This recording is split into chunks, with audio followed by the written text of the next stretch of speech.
Prosedurnya ada pemateri, terus kemudian mungkin sekitar 30 sampai 35 menit, terus kemudian kita membuka pertanyaan buat mereka yang mau menanyakan hal yang tidak diketahui, terus bisa juga kemudian mengkritik gitu, karena misalnya tidak sesuai dengan realitas dari presentasi yang diajukan. Setelah itu baru saya akan menjelaskan dan mengisi beberapa persoalan yang dirasakan perlu, misalnya beberapa penekanan baik dari kerangka teoritisnya maupun kerangka praksisnya. Itu saya kira yang akan kita pelajari selama 1 semester. Oke, untuk pertama tentu kita perkenalan dulu. Saya akan memperkenalkan diri. Nama saya tentu sudah ada diketahui gitu oleh semua mahasiswa, karena ketika mengisi KRS tentu nama saya sudah ada di situ. Yang kedua, selain nama, tapi saya ulang nggak apa-apa ya. Nama saya Ida Roshidah, nama yang diberikan oleh orang tua saya, dan saya bangga saya diberi nama sesuai dengan harapan orang tua saya. Meskipun mungkin sampai saat ini belum semua harapan orang tua saya terwujud gitu, tetapi nama itu melekat dan menjadi bagian dari hidup saya yang harus saya jaga gitu kan dengan identitas nama tersebut. Dua,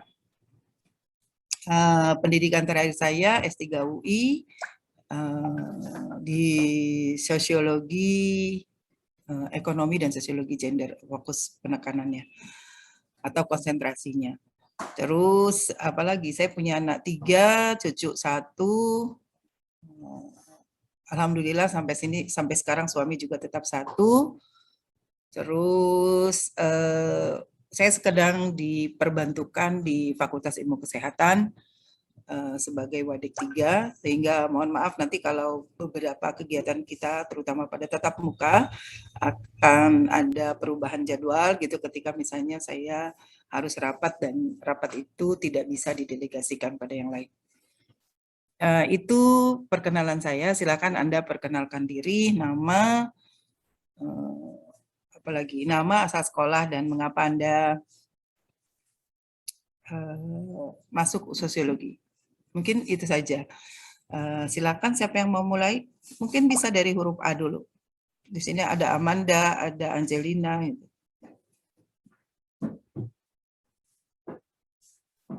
Silakan.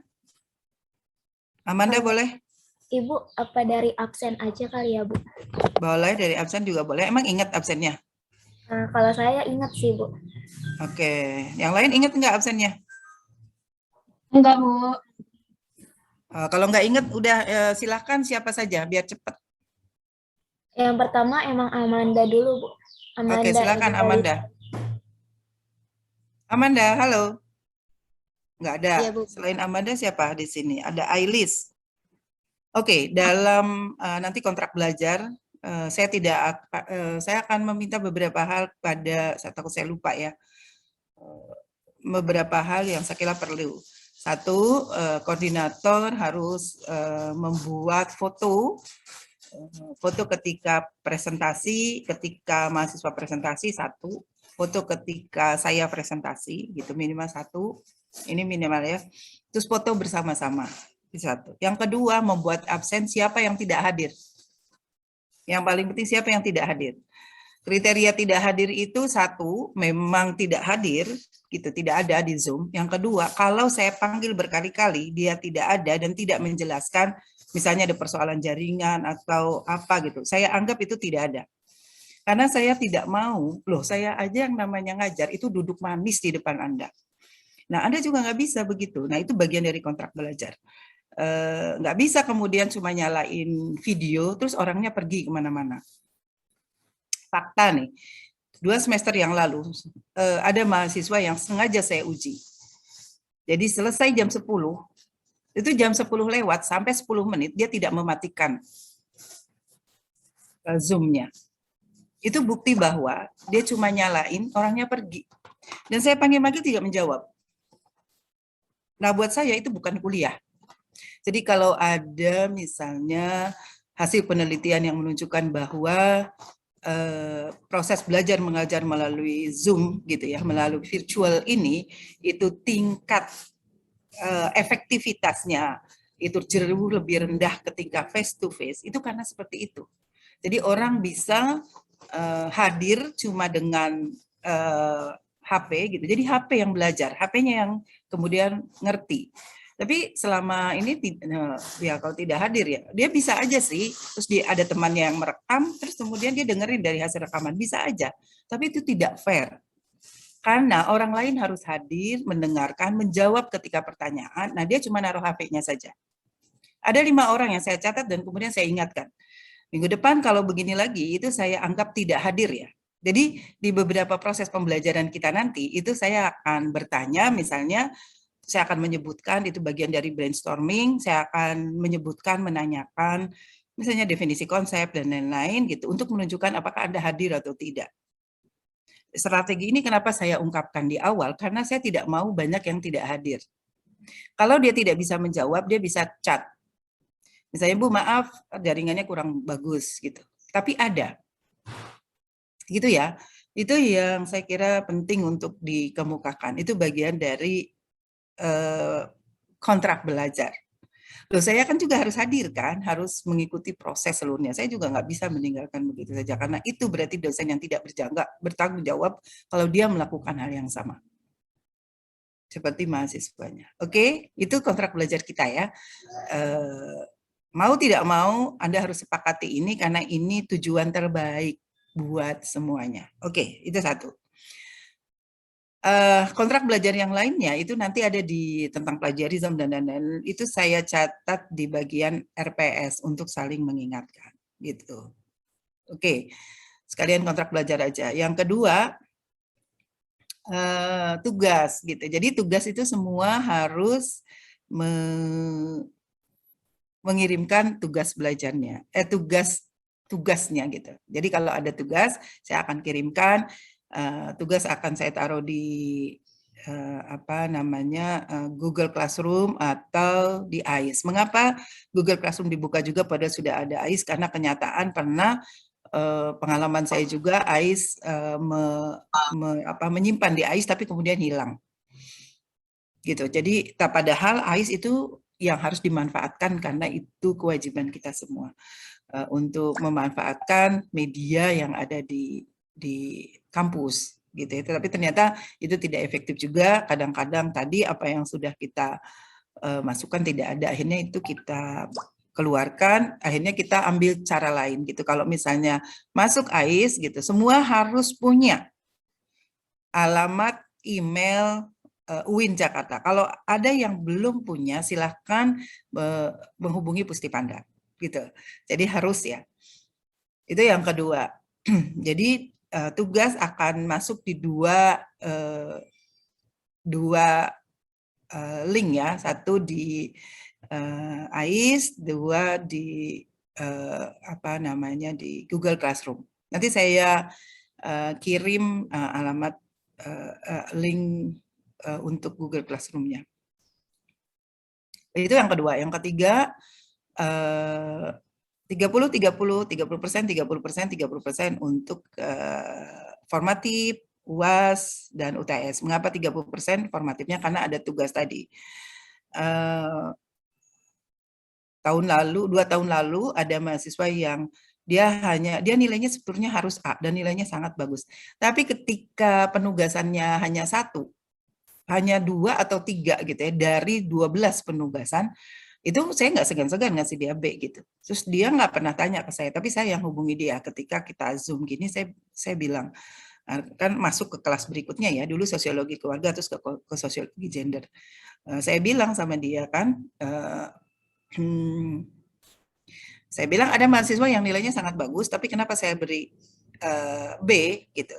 Padahal anaknya nggak nanyain, tapi saya beritahu aja. Ternyata karena tadi penugasannya tidak diserahkan gitu sesuai dengan yang diwajibkan. Jadi seolah-olah ya tadi diabaikan begitu. Nah, buat saya nggak adil kalau saya tetap memberi dia nilai bagus sementara dia tidak menyerahkan penugasan. Nah, penugasannya ada tugas kelompok dan kemudian ada tugas individual.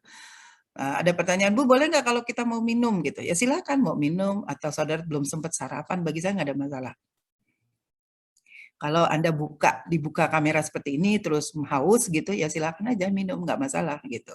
Jadi tetap serius tapi hal-hal yang semacam itu gitu manusiawi buat saya kalau misalnya haus mau minum atau mau makan snack dan lain-lain silakan saja nggak masalah. Itu kontrak belajar saya. Ada lagi? Kira-kira ada masukan nggak untuk kontrak belajarnya? Masuk Zoom. Kalau masuk Zoom tanpa penjelasan di menit-menit terakhir, misalnya 25 menit terakhir, itu tidak bisa dianggap sebagai masuk ya. Kecuali dari awal dia sudah memberi tahu misalnya ke temannya atau ke koordinator, harus memberi tahu koordinator, misalnya koordinator tulis di chat. Siapa namanya tidak bisa masuk Zoom karena jaringannya masih buruk gitu. Tapi dia tetap harus mencoba gitu. Jadi enggak kemudian tiba-tiba saja.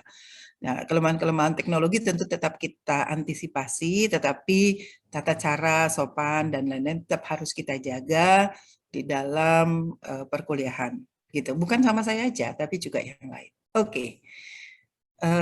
Saya kira itu ya untuk kontrak belajarnya. Sekarang perkenalan. Karena saya sudah kenalan, silakan Anda kenalan. Tidak harus dari huruf. Silakan siapa dulu. Koordinatornya dulu deh. Nanti sudah itu langsung menyambung ya, nggak usah disebutin biar cepat. Saya boleh, Bu? Boleh. Iya, iya, Bu. Perkenalkan, nama saya Muhammad Labib Zamzami, biasa dipanggil Labib. Asal sekolah saya dari IMAN 1 Bogor. Alasan saya memilih sosiologi karena saya diri saya ini tertarik kepada hal-hal yang berbau mengenai isu-isu kesosialan, dan di dalam sosiologi sendiri bisa lebih mengasah mengenai dari public speaking juga, dari kegiatan-kegiatan di dalam membaur di dalam masyarakat juga. Nah, itu merupakan hal-hal yang saya sukai gitu, Bu. Ya, terus lanjut. Siapa? Saya, Bu. Ya, boleh. Perkenalkan, nama saya Amanda Egalita. Background pendidikan saya dari MAN 22 Jakarta. Dan alasan saya memilih sosiologi karena memang saya tertarik dengan sosiologi sejak di MAN. Dan memang background pendidikan saya dari IPS. Dan juga saya tertarik dengan hal-hal yang berbau dengan penelitian gitu, Bu. Terima kasih. Oke. Terima kasih. Lanjut. Saya, Bu. Oke. Iya, Ibu Angelina. perkenal. Enggak, Sama saya siapa? Lulu Mara, Bu. Lulu ya? Iya, perkenalkan nama saya Lulu Marahayu. Saya berasal dari Madrasah Aliyah Pembangunan UIN Jakarta. Alasan saya memilih jurusan sosiologi, awalnya saya termotivasi karena guru di sosiologi juga ngajarnya enak, dan saya tertarik dengan pembelajaran di sosiologi pas SMA. Jadi apalagi saya juga orangnya yang suka langsung interaksi sama masyarakat. Jadi saya mengambil jurusan sosiologi. Terima kasih, Bu. Iya, sama-sama. Lanjut. Saya, Bu. Boleh. Perkenalkan, nama saya Angelina Zara Putri, asal sekolah saya dari SMA Kemala Bayangkari 1 Jakarta. Alasan saya masuk sosiologi karena dari SMA saya dekat sama guru sosiologi, Bu. Jadi saya tertarik juga ada peluang untuk masuk ke dalam sosiologi karena nilai saya meningkat. Terus juga saya juga suka dengan berbau kemasyarakatan gitu, Bu. Suka terjun langsung penelitian. Makasih, Bu. Oke, lanjut. Siapa lagi? Ayo dong, inisiatif. Saya, Bu. Oke, boleh. Ya, perkenalkan, nama saya Muhammad Faikal Hadid, asal sekolah SMN 87 Jakarta. Alasan saya kenapa masuk sosiologi, karena saya tertarik dengan dulu pas di SMA dengan pelajaran sosiologi, Bu. Iya. Lanjut. Siapa lagi? Saya Bu, Ya, boleh. perkenalkan nama saya Muhammad Zulfikar Arya Ramadan. Saya berasal dari Madrasah Aliyah Pembangunan. Mengapa saya tertarik masuk sosiologi? Karena memang semenjak SMA saya sudah tertarik dengan fenomena-fenomena sosiologi dan saya ingin lebih mendalaminya di universitas. Terima kasih. Oke. Oke, makasih sebentar ya. Ada yang assalamualaikum, assalamualaikum. Ya, Pak. Waalaikumsalam. Perkenalkan semua.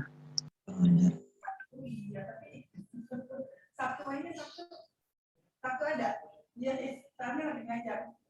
Apa cuma?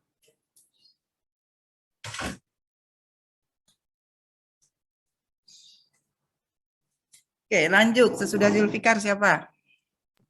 Saya Bu. Oke. Perkenalkan nama saya Ganang Setiawanggoro. Saya asal dari SMA Negeri 1 Tangsel. Alasan kenapa pilih sosiologi itu karena saya terinspirasi dari sosial saya Bu di SMA. Ya, oke. Makasih Bu. Ya, sama-sama. Makasih. Lanjut. Assalamualaikum warahmatullahi wabarakatuh. Ya, Bu. Ya, boleh Azhar dulu. Oh, Azhar ya Bu. Ya, Azhar atau Dida tadi? udah, saya dulu deh Bu. Oke, boleh. Jadi duluan ya Bu. Iya. Halo, assalamualaikum warahmatullahi wabarakatuh. Perkenalkan. Assalamualaikum warahmatullahi wabarakatuh. Saya berasal dari sekolah ASM Negeri 1 Kota Tangerang Selatan. Alasan saya memilih sosiologi adalah pertama saya tertarik dengan yang berhubungan dengan masyarakat. Selain itu, saya pilihan pertamanya memang sosiologi kalau enggak kesus Bu. Jadi alasan saya ya tertarik dengan. Oke. Iya, makasih Dida. Lanjut. Saya Bu. Iya. Perkenalkan, nama saya Muhammad Azhar Ramadan, asal sekolah saya dari SMA 57 Jakarta. Alasan saya masuk sosiologi karena waktu SMA saya dekat sama guru sosiologi, terus juga saya suka sama pelajarannya Bu. Terima kasih Bu. Oke, makasih. Lanjut. Saya Bu. Oke, boleh. Assalamualaikum warahmatullahi wabarakatuh. Nama saya Tarisa Emilia Rizky, asal sekolah saya dari SMA IT Apira. Alasan saya memilih sosiologi, saya ingin lebih bersosialisasi sama masyarakat, Bu. Oke. Iya. Lanjut. Terima kasih. Saya Bu. Ya, boleh. Ibu, nama saya Putri Ashifa. Saya asal sekolah saya dari Madrasah Aliyah Pembangunan UIN Jakarta. Alasan saya memilih sosiologi karena saya suka hal-hal yang berbau sosial. Terima kasih Bu. Ya, makasih. Lanjut. Saya Bu. Ya, boleh. Wulan dulu. Perkenalkan, nama saya Wulan Safitri, biasa dipanggil Wulan, asal sekolah dari MA Muhammadiyah Darul Arqam Sawangan Depok. Alasan pilih sosiologi karena keinginan saya nanti terjun di masyarakat. Oke. Terima kasih. Ya, makasih. Lanjut. Saya Bu. Ya, boleh. Ya, Katih. Nama saya Katih Marindra Ayun Tias, asal sekolah saya dari MAN 15 Jakarta. Terus kenapa saya memilih sosiologi? Karena dari MAN itu saya udah suka sama mata pelajaran sosiologi dan saya berkeinginan untuk kerja di Kementerian Sosial gitu Bu. Oke. Ya, lanjut. Terima kasih. Ayo lanjut. Diana ada nggak Diana? Diana. Ya Bu. Ada Bu. Muhammad. Oke, Diana dulu deh, nanti baru Raihan. Oke. Nama saya Diana Putri Permata, saya dari Seman 1 Parung. Alasan saya milih sosiologi karena suka, terus karena anaknya juga suka yang berbau sosial. Makasih Bu. Oke. Makasih, lanjut. Raihan. Assalamualaikum warahmatullahi wabarakatuh. Perkenalkan, nama saya Muhammad Raihan Ubaidillah. Saya dari SMA Taqwa Bekasi. Saya memilih jurusan sosiologi karena saya suka sama yang berbau sosial-sosial gitu, Bu. Oke. Terima kasih. Ya, makasih. Lanjut. Saya, Bu. Ya, boleh. Perkenalkan, nama saya Rula Dania Rahman. Asal sekolah saya dari MAN 1 Bogor. Alasan saya memilih jurusan sosiologi karena saya tertarik dengan jurusan sosiologi, dan sosiologi merupakan pelajaran kegemaran saya, dan saya senang berinteraksi dengan orang lain. Terima kasih, Bu. Oke, makasih. Sama-sama. Lanjut. Saya, Bu. Iya, boleh. Iya, perkenalkan nama saya Maulidia. Saya asal sekolah saya dari SMA Negeri 10 Tangsel. Alasan saya memilih sosiologi karena memang suka dengan pelajaran sosiologi di waktu SMA, Bu. Jadi saya ingin mengetahui lebih jauh lagi mengenai sosiologi. Terima kasih. Makasih. Oke, lanjut.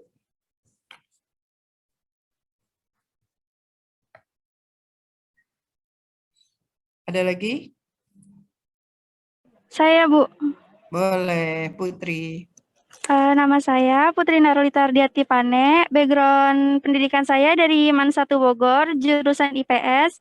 Saya suka sosiologi, Bu, alasannya. Terus habis itu saya juga pengen jadi PNS di Kemensos. Amin. Oke. Oke, lanjut. Oke, makasih. Lanjut. Tika belum ya nih, Tika? Kayaknya Tika belum nih. Ibu saya, Bu. Halo, Tika. Iya, Bu, saya, Bu. Iya. Nama saya Silakan. Tika Fazar. Nama saya Tika Fazar. Background saya SMA. Alasan saya masuk sosiologi karena emang saya menyukai tentang sosial dan saya penasaran gitu loh, Bu, tentang pandangan sosial dari sosiologi, Bu. Makasih. Oke. SMA-nya SMA mana? SMA Yapenda. Di mana itu? Di Tanjung Priok, Jakarta Utara. Oke. Lanjut.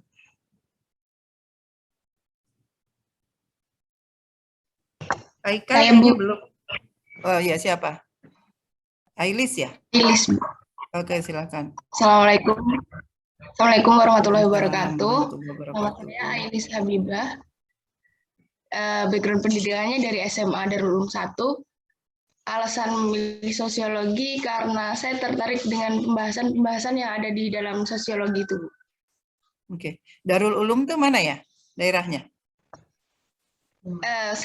Pesantren, Bu. Iya, di daerah mana? Jawa Timur. Jawa Timur? Jawa Timur. Iya, Oke. Lanjut. Sebutkan ya daerahnya di mana gitu waktu SMA atau aliyahnya. Saya, Bu. Ya, boleh. Nama saya Gero Jiha, saya background asal sekolah saya MA Darul Mutakin Ciputat. Alasan saya masuk sosiologi karena saya ingin mengetahui sosiologi lebih luas lagi. Terima kasih, Bu. Oke. Iya, sama-sama. Lanjut. Saya, Bu. Iya, boleh. Imelda. Perkenalkan nama saya Imelda Azara, background pendidikan saya SMK Al-Furqon. Saya sekolah di SMK Al-Furqon karena saya waktu itu sambil mondok juga, Bu. Jadi ini Al-Furqonnya di mana sih daerahnya? Bogor, Bu. Oh, Bogor. Dan Tertarik saya sosiologi kenapa? Karena saya tertarik sama ilmu-ilmu sosial dan saya pengen jadi PNS, Bu. Oke, ya. Lanjut. Saya, Bu. Iya. Perkenalkan nama saya Amanda Iftinan. Saya biasa dipanggil Amanda. Asal sekolah saya dari SMA Babu Salam Tangerang. Alasan saya mengapa masuk sosiologi berawal dari termotivasi dari guru saya. Dan karena saya juga suka terjun ke masyarakat. Terima kasih, Bu. Iya, sama-sama. Lanjut.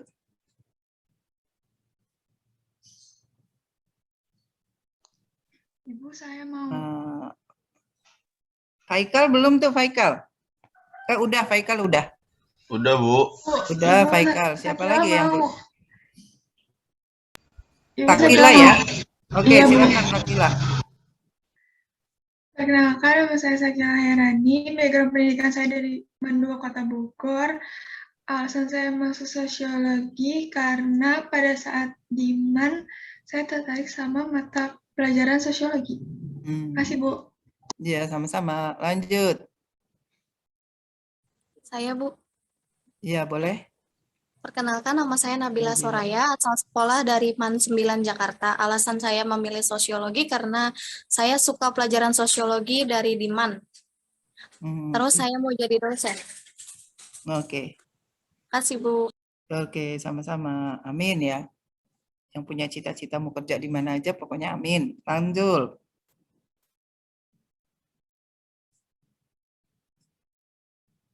Masih banyak nih yang belum nih. 12, 12, 13.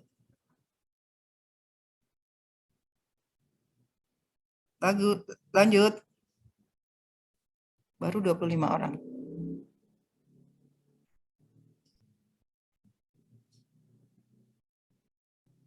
Alia mana? Alia Muharram. Ya, Bu.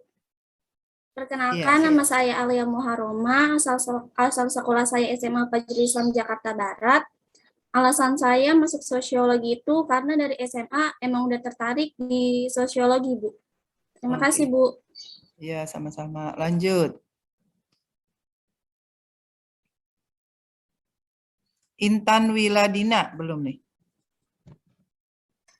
Perkenalkan, nama saya Intan Wiladina, asal sekolah dari MA Darul Ulum Bido. Alasan memilih jurusan sosiologi karena saya tertarik pas SMA sama sosiologi dan juga terinspirasi dari guru saya, Bu. Oke. Ya, makasih. AM Azhar Ramadan. Bu, tadi Bu. Sehabis didak saya. Udah ya. Lanjut. Oh iya udah. Azhar SMA 57. Lanjut. Saya nih, Bu. Iya, boleh. Perkenalkan, nama saya Rama Kartika Praja, background pendidikan saya dari MAN 1 Bogor. Alasan memilih sosiologi, ingin belajar ilmu sosiologi lebih luas lagi. Terima kasih, Bu. Iya. Lanjut. Lura Dania Rahman. Saya sudah, Bu. Oh iya benar. Sesudahnya Muhammad Rehan ya. Oke, siapa lagi? Saya nggak bisa hafal semua nih. Soalnya belum selesai, belum semua. Saya, Bu. Oke. Perkenalkan, nama saya Walia Fajria, asal sekolah SMA Plus Ibadur Rahman Tangerang. Alasan saya memilih sosiologi karena tertarik dengan ilmu-ilmu sosial. Terima kasih. Iya, makasih. Lanjut. Siapa lagi yang belum? Saya nggak bisa hafal nih. Iya, Sahrul. Nama saya Sahrul Gupernajidi, asal sekolah dari MAN 12 Jakarta Barat. Alasan saya karena saya tertarik dengan sosiologi waktu di Aliyah dan saya sangat suka bersosialisasi dengan masyarakat. Oke. Ya, makasih. Siapa lagi yang belum?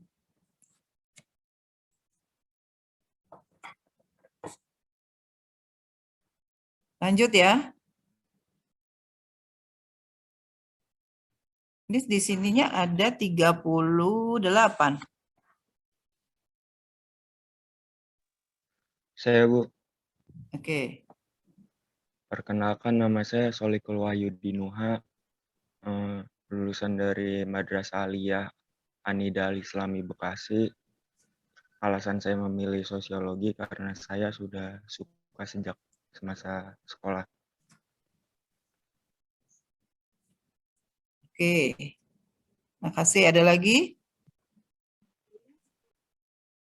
Sudah semua kah? Saya, Bu. Iya, silahkan yang belum. Iya, terima kasih. Saya, Bu.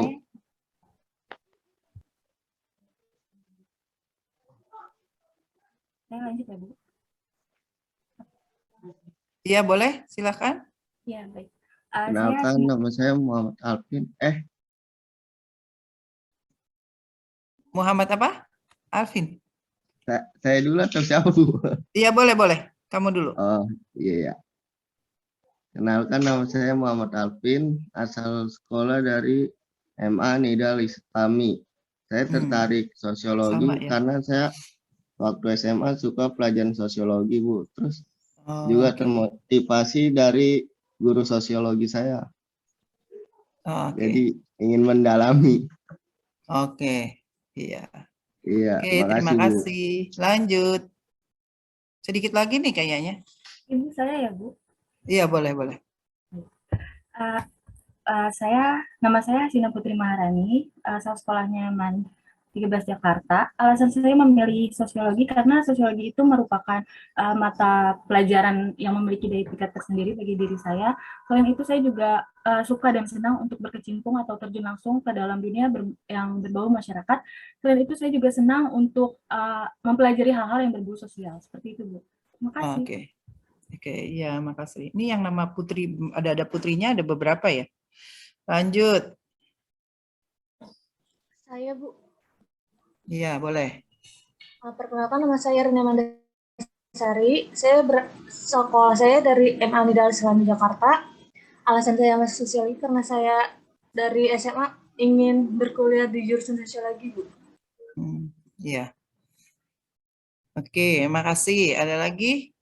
Ini dari MA Anida banyak juga ya. Ada beberapa orang, terus dari pembangunan juga ada beberapa orang. Iya, silakan. Perkenalkan, nama saya Cerisa Gali Fahrani, bisa dipanggil Cece. Alasan saya mengambil sosiologi karena itu mata pelajaran favorit saya pas di SMA. Makasih, Bu. Iya, sama-sama. Sudah? Ada lagi nggak? Udah semua ya? Oke. Dari perkenalan ini kita bisa menyimpulkan bahwa peminat di dalam program studi sosiologi itu kebanyakan disebabkan oleh disebabkan oleh inspirasi dari guru sosiologi ketika aliyah. Guru sosiologinya kebanyakan menarik ya, sehingga kemudian mahasiswa berminat untuk masuk sosiologi di UIN Jakarta. Terus ada juga misalnya yang tertarik ke prodi sosiologi itu karena alasan suka pada sosial, suka melakukan interaksi sosial antara satu dengan yang lainnya.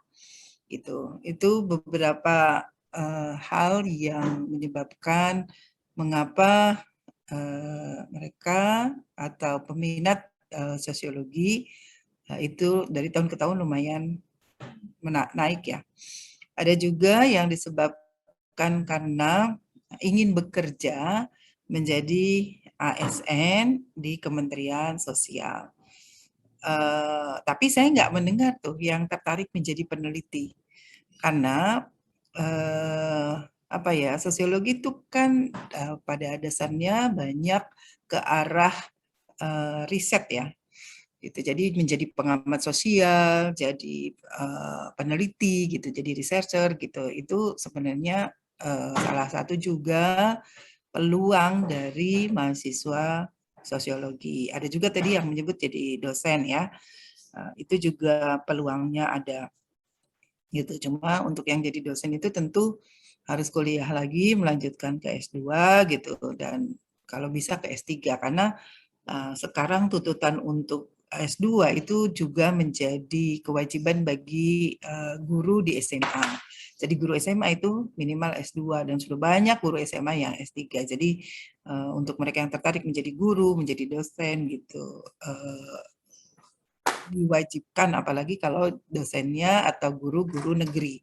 Itu kewajiban untuk melanjutkan sekolah menjadi penting. Guru SD saja sudah banyak yang S2 gitu. Oke.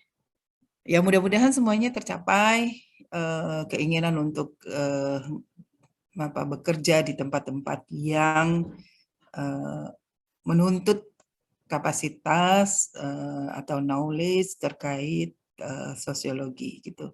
Nah, selain nggak ada juga yang misalnya pengen bekerja di lembaga internasional, NGO internasional, karena NGO internasional juga banyak yang menuntut kemampuan untuk misalnya sosiologi, terutama misalnya sosiologi gender. Jadi banyak NGO internasional yang membuka peluang untuk siapapun gitu yang punya perspektif gender gitu, karena perspektif gender itu bukan hanya menjadi kebijakan nasional juga, tapi kebijakan internasional. Oke, itu ya. Sekarang kita, nah yang seperti ini itu juga bagian dari riset. Jadi kalau saya mau tahu, mau riset untuk peminat di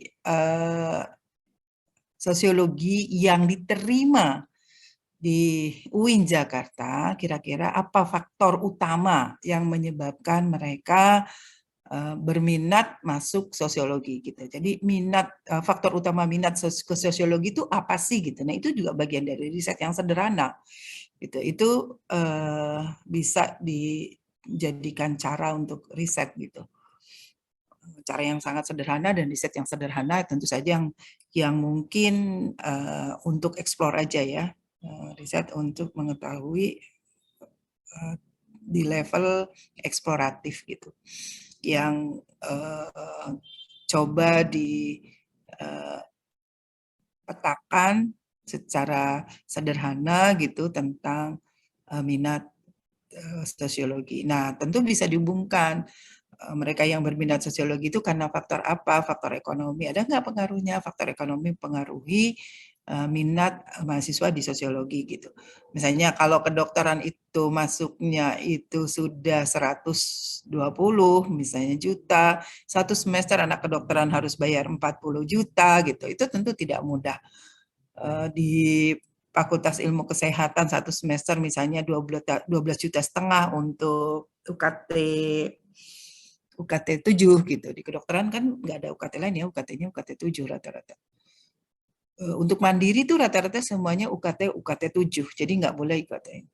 Terus kalau di apoteker 22,5 juta per semester kan lumayan besar. Nah itu pasti ada pengaruh yang signifikan antara latar belakang ekonomi orang tua dengan pilihan pendidikan gitu. Nah itu riset-riset sederhana yang bisa dilakukan. Dan itu menjadi sebenarnya salah satu kajian dari sosiologi. Itu lihat fenomena sosial dan kemudian juga menghubungkan apa yang dibalik fenomena gitu. Jadi tugas sosiologi salah satunya adalah coba mengkaji apa yang ada di balik fenomena. Kalau kata Berger, kalau ada rumah, gitu, sosiolog itu ibaratnya ada rumah, dia bukan melihat rumahnya saja, bagaimana struktur rumah itu, bagaimana kacanya, tapi juga apa yang ada di balik di balik rumah itu. Bagaimana interaksi sosial antara individu dengan individu lainnya gitu.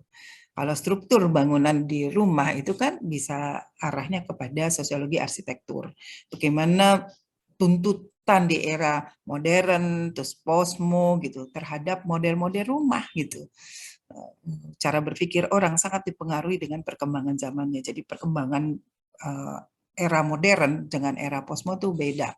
Rumah-rumah di era posmo dengan rumah-rumah di era modern itu beda. Jadi bagaimana lingkungan sosial, tuntutan zaman itu mempengaruhi juga pada cara pandang orang termasuk dalam membangun rumah.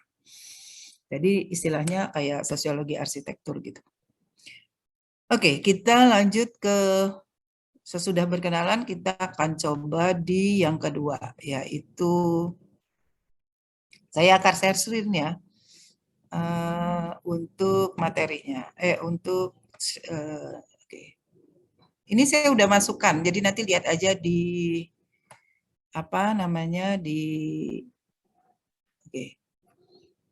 AIS. Saya udah masukkan di AIS. Nama mata kuliahnya sosiologi gender, yang kita akan lihat adalah bagaimana realitas sosial baik dari segi konseptual, teoritis, dan juga pada tingkat implementasinya. Terus bagaimana kita coba juga melakukan analisis terhadap realitas sosial dengan kerangka konseptual dan teori yang kita pelajari. Oke, itu deskripsi mata kuliahnya. Terus standar kompetensinya, mahasiswa sesudah belajar sosiologi gender ini diharapkan bisa menganalisis dan mengetahui, bisa memahami dan menganalisis apa itu definisi gender, konsep gender, perspektif sosiologis dalam memahami gender, misalnya perspektif fungsionalis, struktural, perspektif interaksionisme simbolik, dan lain-lain. Yang kedua, memahami dan menganalisis pengaruh gender dalam melahirkan ketidaksetaraan pada dua jenis kelamin yang berbeda gitu. Nah, ini nanti kita akan lihat ketidaksetaraannya itu pada sisi ekonomi, budaya, pada sisi ekonomi, politik, kesehatan, dan lain-lain.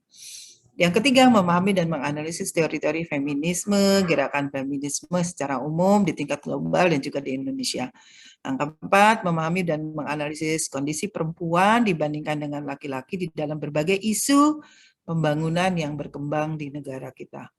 Terus kemudian yang kelima, kita dapat memahami dan kemudian melakukan studi gender. Nah, ini yang mungkin kita harapkan sebenarnya bisa ya, tapi mungkin harus didorong juga dengan kapasitas kita untuk memiliki skill riset, skill untuk kuantitatif dan kualitatif. Saya kira belum masuk ya, belajar tentang metode kuantitatif dan kualitatif. Udah ada mata kuliahnya belum? Udah ngambil belum kelas ini? Kuantitatif baru sekarang. Bersamaan ya? Iya, Bu. Iya, karena dulu di semester 5 sebenarnya mata kuliah sosiologi gender. Nggak apa-apa, karena ada perubahan ya kita ikuti saja alurnya. Nah, pertemuan pertama, kedua, ketiga ini nanti saya akan menyampaikan. Jadi sekarang pengantar perkuliahan. Tadi beberapa subtopiknya sudah kita bicarakan. Terus minggu depan itu pengantar sosiologi gender. Yang akan kita teliti adalah, yang akan kita kaji adalah jadi apa itu konsep gender dan kemudian perbedaannya dengan jenis kelamin. Terus kita akan pelajari juga bentuk-bentuk ketidakadilan gender. Terus kemudian faktor penyebab ketidakadilan gender itu apa. Masuk ke ras, kelas, dan gender di minggu ketiga. Ini kita lihat definisi masing-masing konsep itu, terus bagaimana relasi antar ketiganya. Karena antara ras, kelas, dan gender itu ada intersection, dan itu intersection itu kemudian membawa kepada subordinasi, marginalisasi terhadap kelompok tertentu yang tentu saja sangat dirugikan. Nah, kita akan lihat bagaimana sejarah munculnya kesadaran ras, kelas, dan gender itu di Barat, terus bagaimana kemudian persinggungan atau intersection antara ketiganya kita lihat di kasus di Barat dan juga di Indonesia. Pertemuan keempat itu memahami konsep gender. Nah, yang akan kita lihat adalah secara teoritis dengan pendekatan atribut individual. Ini pendekatannya pendekatan individualis sebenarnya, yang lebih dekat pada psikologi, tapi karena psikologi juga dekat dengan sosiologi dan kita bisa lihat di mana nanti perbedaannya. Itu akan kita bahas apakah gender merupakan atribut individu, kalau dia merupakan atribut individu mengapa. Terus bagaimana pandangan individualis memahami gender. Terus kemudian gender dalam perspektif simbolik, itu untuk pertemuan kelima. Yang kita lihat adalah bagaimana pendekatan interaksionisme simbolik terkait gender gitu. Nanti ada beberapa tipologi di dalamnya. Terus teori apa yang termasuk dalam pendekatan interaksionisme simbolik dan bagaimana masing-masing teori ini memahami gender. Ya, ini nanti ada teori homofilia dan lain-lain di sini. Terus kemudian gender dalam pendekatan institusi dan organisasi. Nah, ini agak beda dari dua ya sebelumnya gitu. Kalau interaksionisme simbolik lebih menekankan pada bagaimana kesenjangan terjadi karena ada interaksi gitu antar satu kelompok dengan kelompok yang lainnya, dan interaksi ini yang biasanya didasarkan pada dominasi relasi kuasa yang tidak seimbang. Nah, itu di gender dalam pendekatan institusi dan organisasi lebih melihat bagaimana organisasi dan institusi itu mempengaruhi pandangan orang mengenai gender. Tuh. Karena itu jadi penting untuk mengkaitkan persoalan gender dengan struktur sosial gitu. Bagaimana struktur sosial mempengaruhi perspektif orang tentang gender, itu yang akan kita bicarakan. Berikutnya kita bicara tentang paradigma teori dan aliran feminisme. Ada perbedaan sedikit antara pendekatan gender dan pendekatan feminisme, tapi pendekatan gender itu muncul sesudah pendekatan feminisme. Jadi setelah teori-teori feminisme berkembang pesat dan orang melihat beberapa kelemahan dari pendekatan feminisme ansih, maka kemudian mereka mengajukan pendekatan gender. Ya, para sosiolog mengajukan beberapa konsep atau teori tentang gender yang mencoba menutupi kelemahan dari feminisme. Berikutnya teologi feminisme.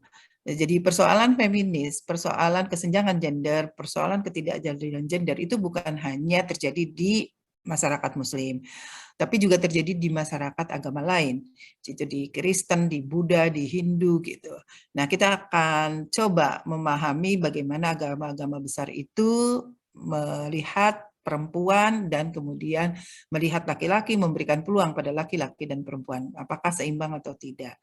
Terus bagaimana ajaran-ajaran keagamaan itu mempengaruhi cara pandang orang dalam melihat relasi antara laki-laki dan perempuan. Nah, di sini juga akan kita bahas misalnya bagaimana upaya-upaya teolog feminis dalam meminimalisir kesenjangan gender itu. Jadi upaya dalam pemaknaan ulang atau stereotip terhadap ajaran-ajaran agama itu coba dibongkar oleh kalangan teolog, baik teolog Muslim, Kristen, Hindu, Buddha, dan lain-lain. Masuk ke tema berikutnya, gender dan pembangunan, yang akan dilihat bagaimana teori-teori pembangunan melihat perempuan atau gender. Di sini juga kita akan lihat bagaimana model pembangunan yang dipilih oleh negara Indonesia dan negara-negara lain dalam melakukan upaya memajukan masyarakatnya. Nah, kita lihat juga sebenarnya dampak dari pilihan-pilihan pembangunan itu terhadap posisi perempuan dan posisi laki-laki. Nah, terus pertemuan berikutnya adalah gender dan pendidikan. Yang akan kita lihat isu gender dalam pendidikan itu apa saja sih?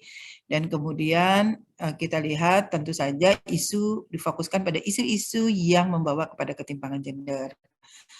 Terus kita juga lihat bagaimana terjadinya bias gender dalam pendidikan dan strategi empowerment yang perlu dilakukan. Kemudian karena kita lihat kan pendidikan secara kasat mata saja tanpa riset pun kita bisa lihat bahwa banyak kesenjangan gender di Indonesia dalam bidang pendidikan, apalagi ada pandangan bahwa pandangan atau filosofi yang dianut oleh orang Indonesia, perempuan mau sekolahnya tinggi setinggi apapun akhirnya ke dapur juga gitu kan. Terus kemudian gender dan lapangan pekerjaan. Nah, ini akan kita lihat mengapa ada segregasi seks dalam pekerjaan. Artinya mengapa pekerjaan itu seperti berjenis kelamin. Ada pekerjaan untuk laki-laki, ada pekerjaan untuk perempuan. Misalnya guru, perawat gitu. Itu dianggap pekerjaannya perempuan, tapi insinyur pertambangan, insinyur perminyakan gitu. Mereka bekerja di pertambangan, perminyakan, di lepas pantai, menjadi pelayar gitu, kerja yang menjadi kerja-kerja yang menuntut misalnya kekuatan fisik dan lain-lain itu menjadi pekerjaannya laki-laki, seperti misalnya pelaut gitu, karena kan pelaut tantangannya itu luar biasa gitu. Nah, itu diasosiasikan sebagai pekerjaan laki-laki. Nah, pekerjaan itu ternyata pemisahan pekerjaan, dikotomi pekerjaan yang secara tegas mana milik laki dan milik perempuan, itu biasanya berdampak pada kesenjangan sosial. Apalagi karena pekerjaan itu misalnya bernilai uang lebih tinggi dibandingkan lainnya. Nah, pekerjaan-pekerjaan yang lebih tinggi secara ekonomi itu lebih banyak dimiliki oleh laki-laki dibandingkan perempuan. Sama pekerjaan dapur itu menjadi pekerjaannya perempuan, tetapi ketika itu sudah bernilai uang, chef gitu, ya lebih banyak chef laki-laki yang terkenal dibandingkan yang perempuan. Jadi wilayah perempuan akan menjadi wilayah laki-laki kalau secara ekonomis itu lebih menghasilkan. Gender dan politik. Nah, ini beberapa yang akan kita lihat ya. Jadi lihat bagaimana peta partisipasi perempuan dalam politik selama 5 tahun terakhir, terus faktor penyebab tertinggalnya perempuan dalam politik, terus kebijakan negara tentang keterlibatan perempuan dalam politik dan implementasinya, yang kemudian kita sebut affirmative action, kita akan pelajari itu.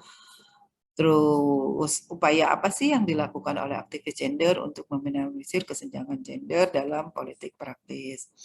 Terus berikutnya adalah gender dan inklusi sosial.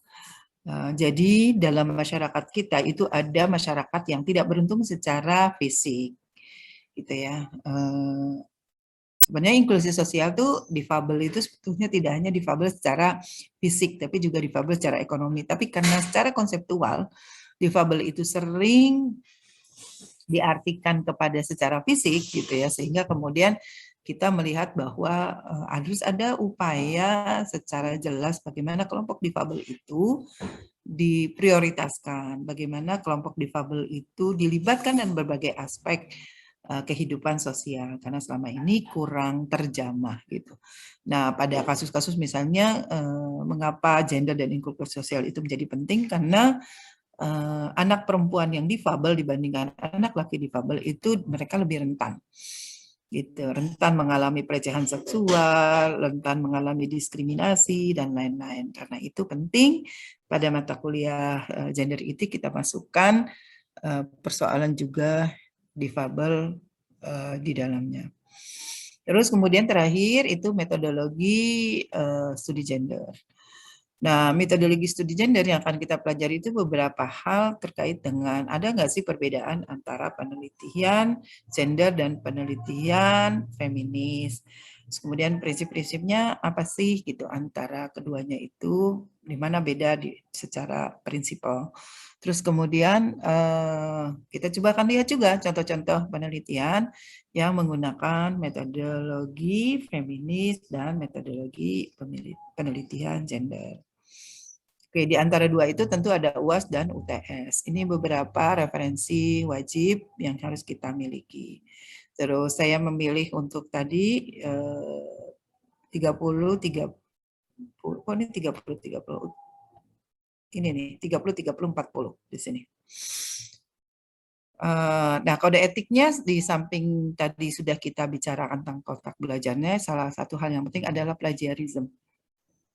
Anda kan akan mendapatkan beberapa tugas itu. Jadi tugasnya jangan nyontek. Gitu. Kalau tugasnya persis nyontek tentu tidak bisa dibenarkan ya. Nah, plagiarism itu misalnya copy paste dari apa yang sudah diajukan oleh teman gitu. Dalam penugasannya gitu. Jadi sama milik teman gitu, kita copy paste saja. Meskipun copy paste-nya mungkin cuma tugasnya misalnya 2 halaman, Anda copy paste 1 halaman atau 2 spasi gitu, 2 alinea gitu.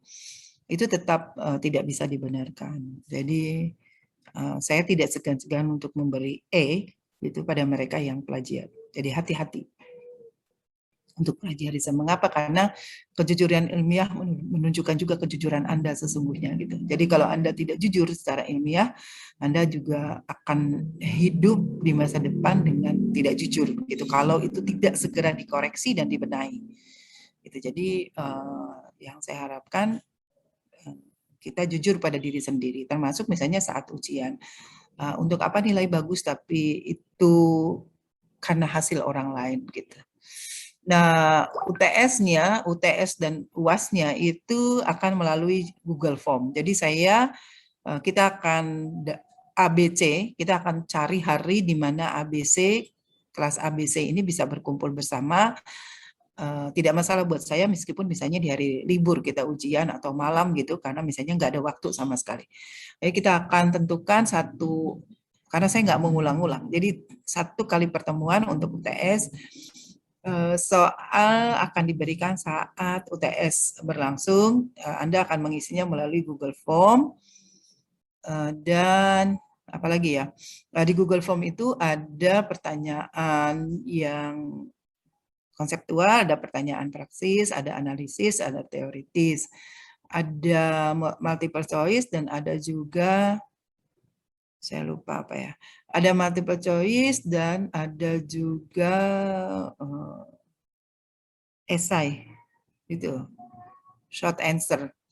Nah, yang short answer itu Anda bisa jawab sesuai dengan apa yang diminta. Nah, di situ akan ada poin nilai dari setiap pertanyaan yang diajukan. Oke, sampai sini ada pertanyaan? Adakah pertanyaan? Kalau tidak ada, kita akan bagi kelompok. Ya, rumah. Siapa tadi yang mau tanya? Rumah atau siapa?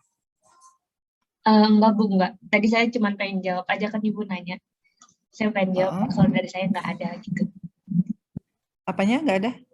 Nggak ada pertanyaan gitu. Oh, nggak ada pertanyaan. Oke. Yang lain adakah pertanyaan? Oke, kalau tidak ada pertanyaan, kita akan bagi kelompok ini menjadi 11 kelompok. Karena 3 kali pertemuan saya akan menyampaikan. Setelah itu, setelah 3 kali pertemuan, ada lagi presentasi ya buat Anda semua. Kalau di minggu ini nanti kita ada waktu kosong, biasanya saya kalau ada waktu kosong di 1 minggu itu kita bisa arrange untuk menghindari kalau kemudian saya bentrok ketika mengajar di jam yang sama gitu. Jadi di kelas C misalnya saya udah 2 kali pertemuan karena kelas A misalnya saya udah 2 kali pertemuan karena minggu lalu kelas A ada waktu kosong di hari Jumat jam pertama, saya langsung sudah masuk di sesi kedua. Untuk menghindari tadi tiba-tiba rapat yang sama sekali tidak bisa ditunda gitu. Misalnya rapat dalam pakai rektor 3 atau dan nggak bisa didelegasikan karena rapatnya sangat penting gitu. Nah itu susah saya untuk kemudian tidak hadir gitu. Dan kadang-kadang juga rapat itu sekarang ini hadir beberapa itu sudah mulai offline gitu. Rapat pimpinan di fakultas itu offline.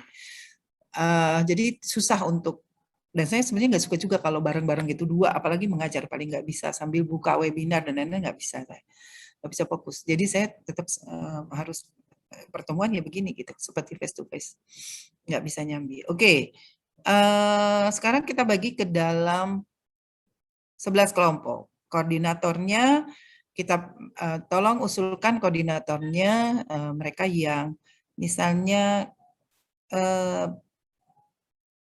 quote dan quote ya pintar bicara, pintar secara knowledge gitu ya, sehingga bisa pintar memanage gitu, sehingga ketika misalnya bagi tugas dan lain-lain dia bisa mengaturnya dengan baik, dia bisa juga mengambil alih ketika misalnya pada saat yang bersamaan jaringannya putus gitu, dari ketika presentasi jaringannya putus. Nah, ketua koordinator kita harapkan bisa kemudian mengambil alih, menjawab dan lain-lain. Oke.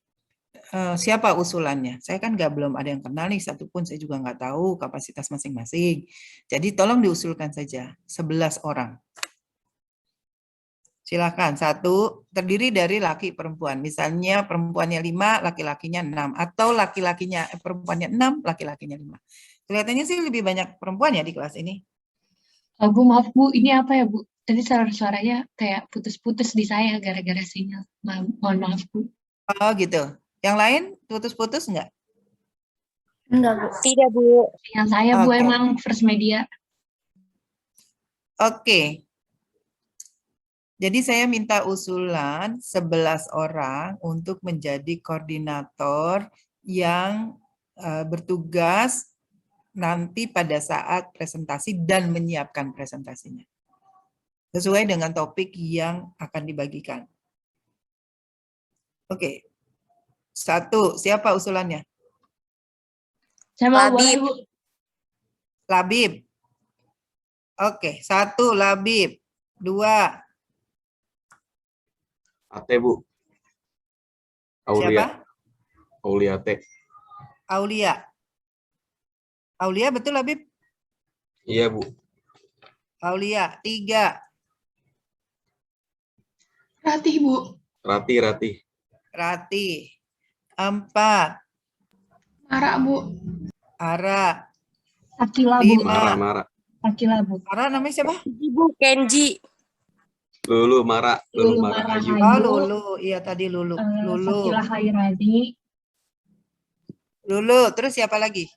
Sakila Hairani, Bu. Sakila. Cowok ya, Bu. Kurang kan, Bu, cowok, Bu? Sakila. Dida Maulida, Bu. Siapa? Dida Maulida. Dida. Oke, Dida.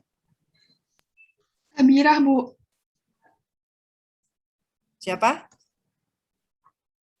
1, 2, 3, 4, 5. Baru udah 5 Tadi- perempuan. Azza, Bu. Tadi Azza Sakila Ramadan. udah belum, Bu? Sakila, Bu. Sabirah, Bu. Udah. Belum, Bu. Sabirah. Azza Ramadan, Bu. Putri Ashifa, Bu. Ini yang cowok-cowoknya mana lagi? Ya ini saya Barulah, tadi saya usulin, Aja, Bu. Bu. Azza Ramadan. Azza laki Muhammad. perempuan? Laki, Bu. Azza Sama Ramadan. Kenji Oke. Abian, Bu. Kenzi ya? Ya. Kenzi tadi kayaknya nggak ada deh namanya di sini, kok saya nggak ngelihat dia itu ya? Nggak Hadir, Bu. hadir. Enggak, Bu. Kenzi Hadir, tadi belum iya, hadir maksud. kenalan ya? Nggak ada tuh Ya. kayaknya di catatan saya. Tadi belum sempat, ibunya udah jelasin, Bu. Oh gitu. Oh ya, oke. Kenzi Abian. Siapa lagi? Zulfikar, Bu. Enggak, Bu. Zulfikar.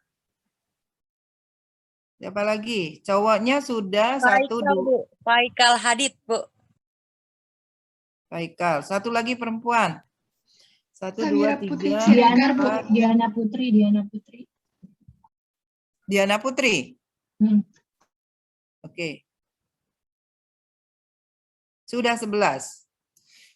Nah, koordinatornya siapa ya kelas ini? Saya lupa. Labib, Bu. Labib, Bu. Labib. Bu. Labib ya, koordinator kelasnya. Labib. Tadi ya tugasnya koordinator kelas dibantu siapa, Bib? Yang wakil koordinator kelasnya. Aulia Natasha, Bu. Dia penanggung jawab Aulia. matkul. Oke. Jadi Labib sama Aulia tugasnya satu, jangan lupa foto setiap kali kegiatan. Boleh juga mendelegasikan ke kelompok atau apa, tapi ada yang bertanggung jawab. Foto setiap kali dari yang 1 atau 2 untuk yang presentasi, 1 atau 2 ketika saya presentasi, 1 atau 2 ketika sama-sama seperti ini. Kenapa penting? Karena itu bagian dari bukti bahwa kita memang kuliah. Jadi saya mengumpulkan itu kalau satu saat ada kewajiban untuk melaporkan. Kalau dulu kita memang melaporkan, tapi sekarang ini tidak ada. Cuma saya antisipasi aja. Oke, itu 1. Terus kedua, membagi kelompok. Jadi yang kelompok 11 ini nanti kamu bagi yang 39 orang lainnya, 40 orang. Jadi sisanya 29 orang lainnya itu kamu bagi ke dalam 11 kelompok. Gitu. Nanti tugas Habib boleh dikocok, boleh ditunjuk, boleh terserah. Tugas Labib dan Aulia. Oke, baik, Bu. Oke. Ada yang ditanyakan? Tugas-tugasnya nanti ya, siapa? Apa Labib? Enggak, Bu, nggak jadi ibu aja terus tuh. Iya, nanti tugas-tugasnya akan saya beritahu juga di AIS atau di mana di AIS atau di lupa saya. Di Google Classroom ya. Untuk backup. Takutnya di AIS kayak dulu bermasalah, padahal di AIS yang biasanya bisa dikoreksi langsung oleh pimpinan. Ada lagi? Ibu, maaf Bu, mau minta ini cek lagi yang tadi 11 orang, takut ada kesalahan. Oke. Saya ini lab. Oke, tolong dicatat ya. Yang terutama ketua-ketuanya harus tahu.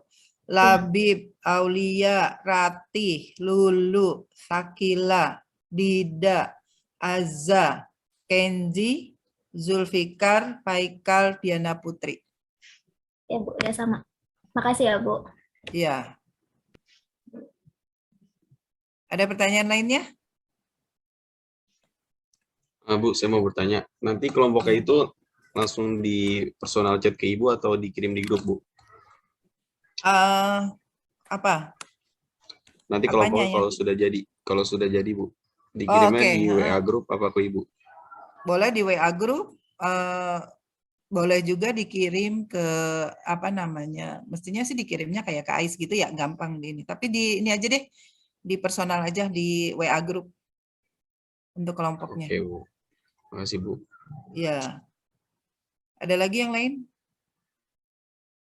Ini semua berarti masuk semua nih ya, 41 orang ya sekarang. Tadi kan 39, terus 40, sekarang 41 nih.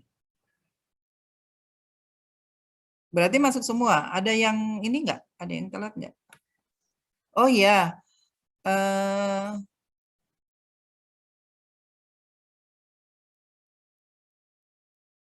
Ada lagi enggak? Oh ya, chat hanya digunakan untuk hal yang penting. Jadi chat misalnya kemarin itu saya kecewa sekali waktu PBAK tahun lalu. Jadi kelihatan banget bukan mahasiswa UIN gitu. Ngomongnya hal-hal yang nggak pantas dibicarakan itu. Berarti Anda ya PBAK tahun lalu ya? Untuk yang utusan,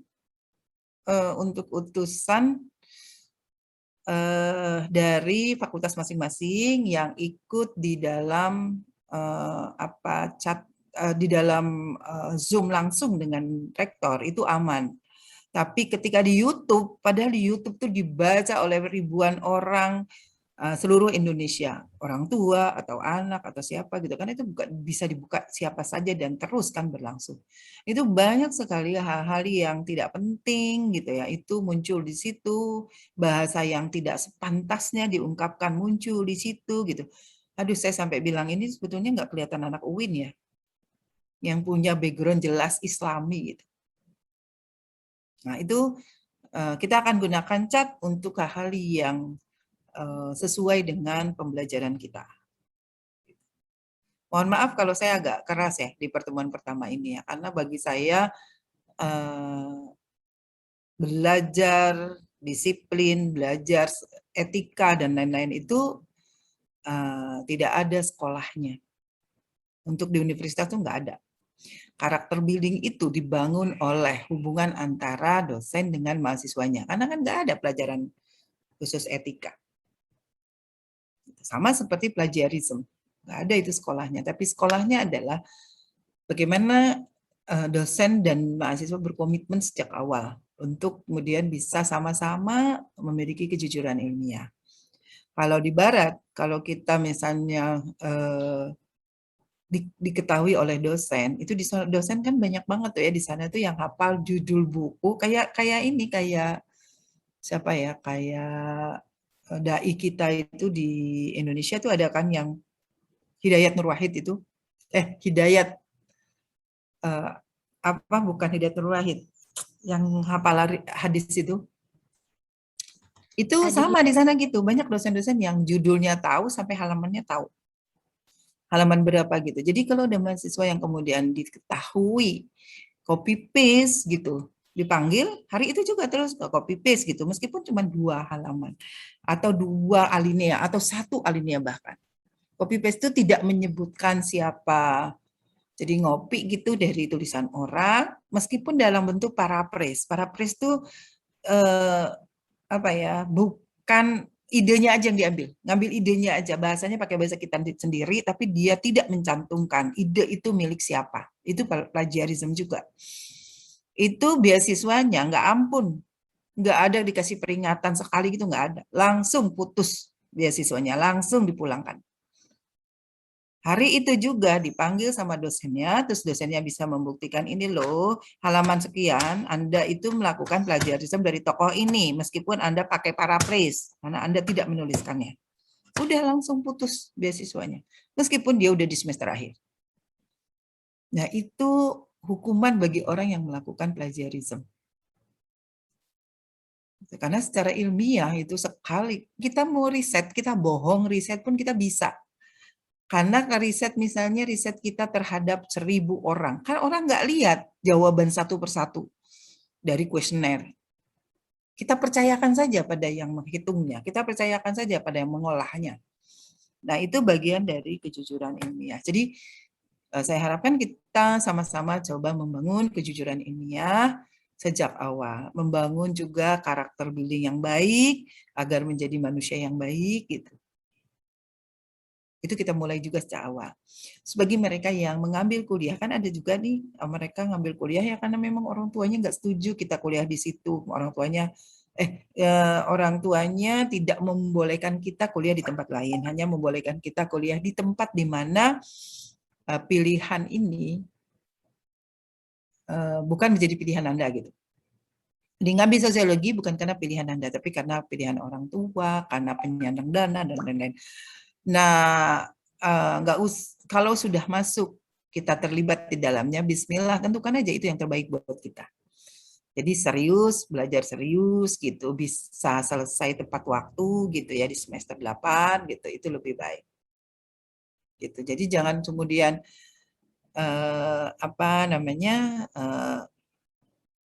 terus kemudian diabaikan gitu kuliahnya. Saya punya mahasiswa gitu, bimbingan. Saya juga nggak terlalu rajin kan gitu ya, nggak juga membuat bimbingan dengan mereka gitu. Tapi setiap semester tuh saya lihat nilainya.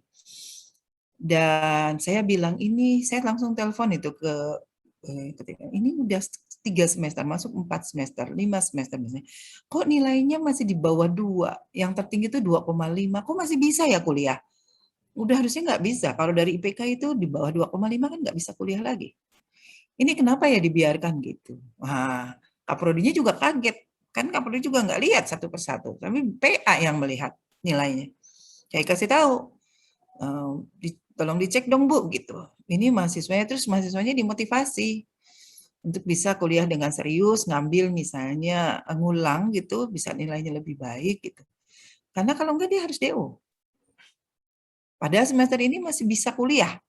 Terus saya bilang, udah yang semester ini ya didorong aja nilainya harus di atas 3, kalau perlu 4. Misalnya 3,5, 3,7 gitu. Padahal nilai di semester 1 itu kan mudah masih mata kuliahnya dibandingkan semester yang lebih tinggi karena sudah lebih spesifik. Oke, itu saja. Ada lagi pertanyaannya? Saya kira udah jelas ya. Jadi pertemuan keempat Labib itu untuk kelompok 1 dan seterusnya. Pertemuan kelima kelompok 2 dan seterusnya. Gitu ya Labib? Baik Bu. Siap. Oke, nanti kita lihat minggu ini sih saya kelihatannya penuh. Tapi kalau minggu depan ada kita kosong, mungkin kita bisa 2 kali pertemuan. Ibu. Gitu. Jadi siap-siap. Nah, dalam waktu 2 minggu semua presentasi harus sudah masuk draftnya. Boleh diperbaiki. Boleh diperbaiki, tapi dalam 2 minggu itu misalnya sebelum presentasi semua sudah ada. Jadi nanti tidak ada alasan, Bu, belum siap Bu, karena semua dikumpulkan di teman gitu. Jadi belum bisa presentasi, nggak ada alasan seperti itu. Presentasi itu wajib. Jadi ada temennya misalnya tidak punya koneksi atau koneksinya tidak bagus, jaringannya terputus-putus. Nah, itu sudah bahan sudah ada untuk diskusi. Jadi 2 minggu dari sekarang, Labib sekarang tanggal berapa nih? Labib dan Aulia tolong diingat. Sekarang tanggal 6 ya? Tanggal 7, Bu. Tanggal 7. Oke. Tanggal 7 tambah 14 hari, tanggal 21 jam 12 malam semua udah masuk di apa namanya, nanti saya buka ininya, wall-nya.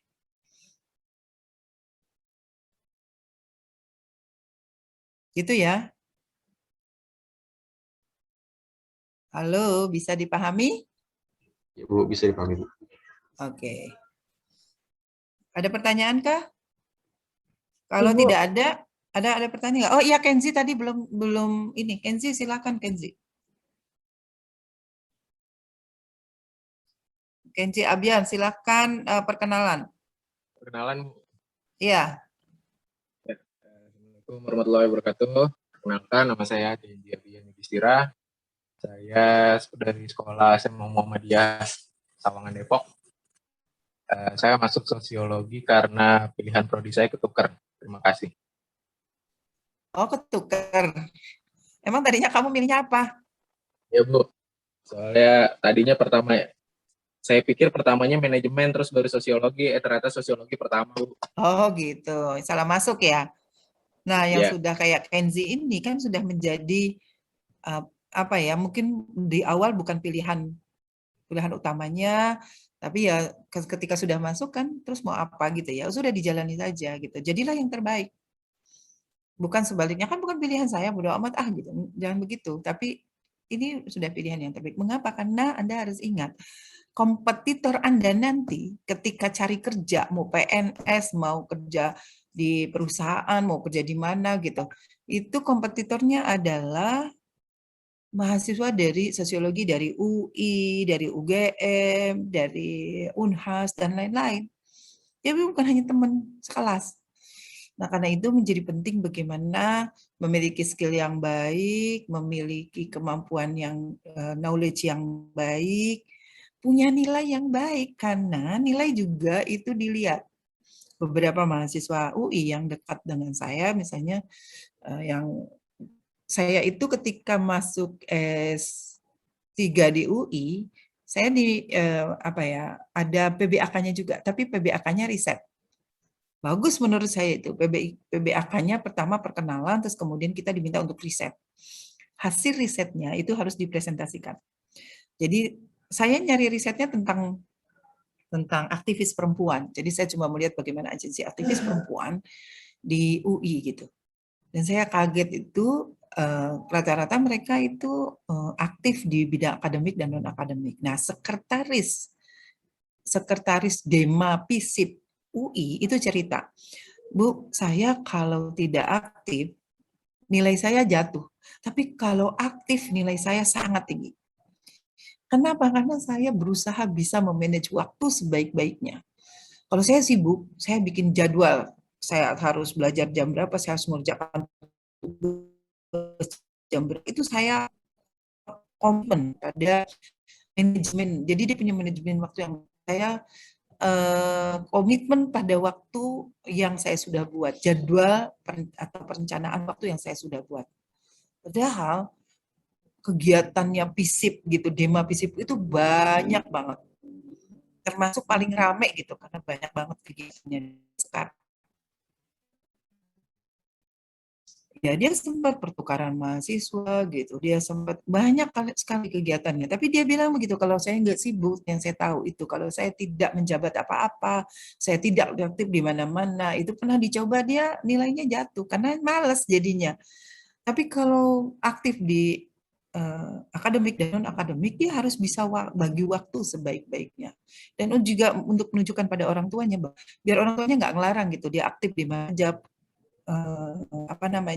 karena dia bisa menunjukkan dia baik gitu. Yang dia bagus.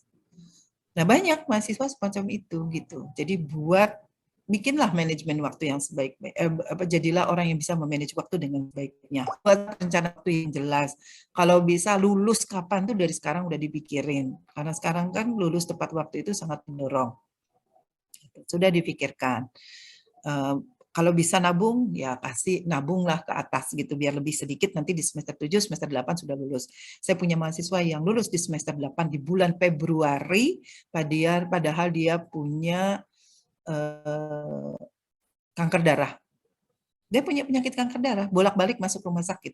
Tapi ketika dia sehat, itu dia bilang, misalnya, Bu, saya sedang dioperasi. Terus, sesudah saya operasi, mohon doanya ya Bu, saya bisa konsultasi dengan Ibu. Di tengah kesibukan saya waktu itu pun gitu, karena dia sakit itu saya benar-benar fokus gitu. Nggak apa-apa deh kalau saat kamu sehat gitu, saya usahakan untuk bisa, meskipun kadang-kadang susah banget gitu ya. Tapi di semester 8, karena semester 7 dia sudah mulai menulis, dia waktu itu pede banget gitu loh. Proposal belum diterima, karena masih ngambil kelas seminar, tapi dia udah pede banget, dia sudah menghubungi dosennya, dia sudah mulai survei awal, dia sudah mencari-cari data gitu, dan itu cukup lumayan sulit ya, karena dia tentang gay. Gitu. Dia sempat ke Thailand gitu. Terus dia cari-cari cara gimana biar bisa masuk ke kelompok ini dan mereka mau diwawancara gitu.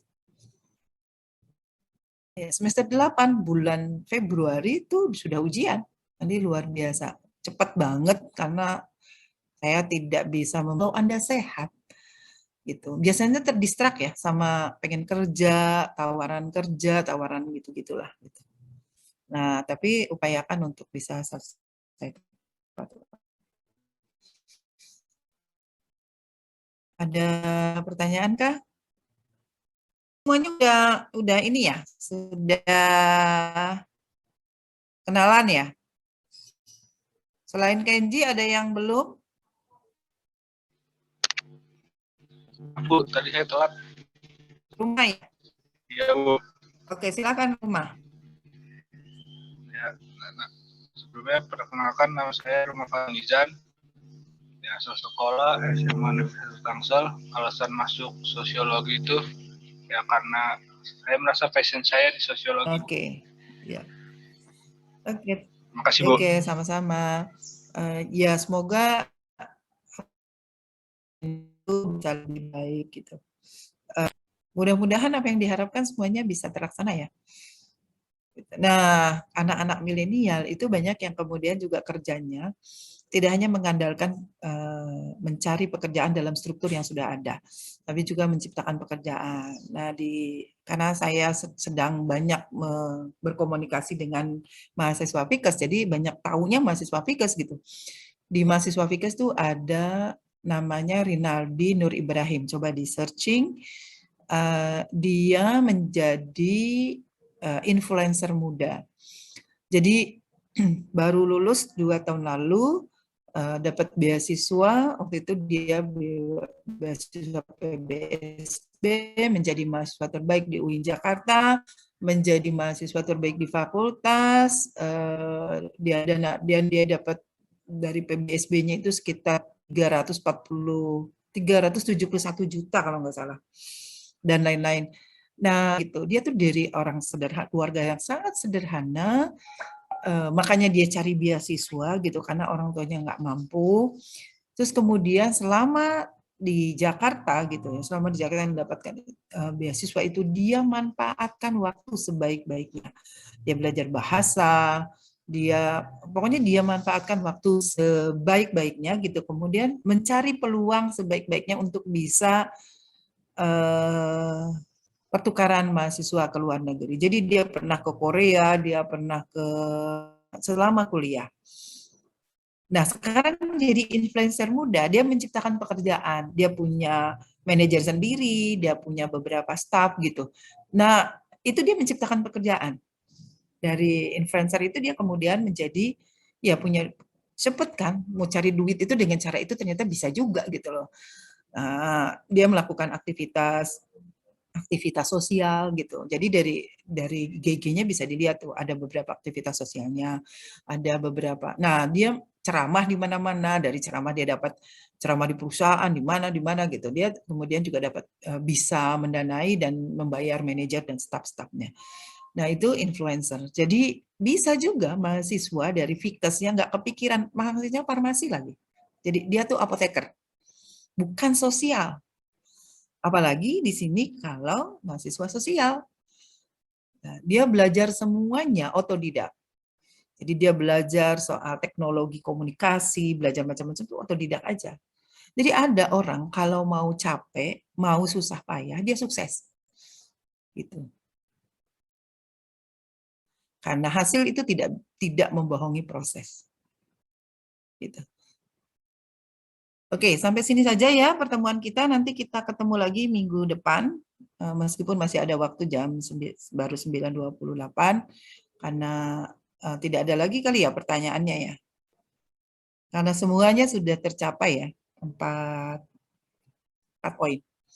Perkenalan, terus RPS, terus kontrak belajar tadi sudah dikemukakan, terus kemudian pembagian kelompok.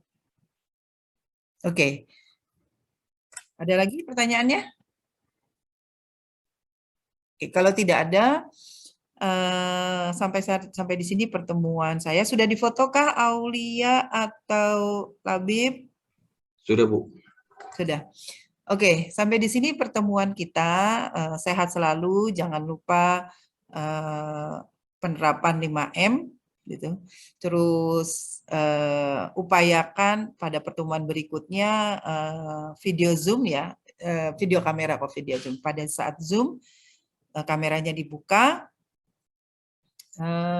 kecuali mungkin yang jaringannya sulit gitu, sehingga terasa bahwa kita memang face to face. Kalau ditutup begini kan nggak face to face ya, saya cuma bisa melihat nama, tapi tidak bisa melihat muka masing-masing. Buat mahasiswa ada itu ya, dari Kemenak kalau nggak salah ada bantuan pulsa ya. Ada yang dengar nggak? Ada bantuan pulsa dari Kemenak? Belum dapat sih, Bu, sejauh ini. Oke, belum dapat ya? Pulsa mah nggak dapat, Bu. Dapatnya kuota. Iya, maksud saya kuota, bukan pulsa. Kuota. Ada nggak? Belum dapat lagi, Bu. Saya belum, Bu. Semester kemarin dapat berapa? Sekali doang kalau salah ya. Kemarin dapatnya pas mau libur, Bu. Dua kali atau sekali? Biasanya dikasihnya pas mau libur, pas udah libur semester. Iya, sekaligus untuk berapa bulan gitu? Enggak. Oke. Mudah-mudahan kalau dilihat sih sekolahnya lumayan ya, sekolah-sekolahnya ya, background-nya gitu. Mudah-mudahan kita semua tetap sehat, bisa bertemu lagi di minggu berikutnya. Dan Amanda Devia sudah itu belum ya? Kenalan? Sudah kan tadi ya? Belum Bu, tapi dia nggak ada kuota, lagi beli kuota dulu katanya. Oh gitu. Ini soalnya ada Amanda Loyalita, terus ada Amanda Devia ya? Iya Bu. Ada Amanda Isninaan juga. Iya banyak ya. Yang Amanda satunya udah ini belum ya kenalan? Oke, itu Amanda saja. ya. Amanda Ega. Kamu udah ini, Amanda ini udah kan tadi ya? Perasaan mukanya udah lihat tadi. Sudah semua, Bu. Oke. Oke, sampai di sini pertemuan kita, tetap sehat dan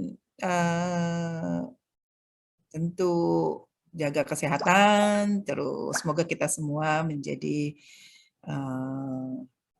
muslim yang baik, yang bisa menerapkan ajaran Islam, bisa mengimplementasikan integrasi ilmu antara keagamaan, nilai-nilai keagamaan, dan nilai-nilai sains. Itu saja yang dapat kita lakukan pada pertemuan pertama ini. Mudah-mudahan kita semua mendapatkan manfaat dari pertemuan ini. Sampai sini saja. Wabillahi taufiq wal hidayah. Assalamualaikum warahmatullahi wabarakatuh. Waalaikumsalam. Terima kasih banyak, Bu. Ya, banyak Ibu. Assalamualaikum. Waalaikumsalam.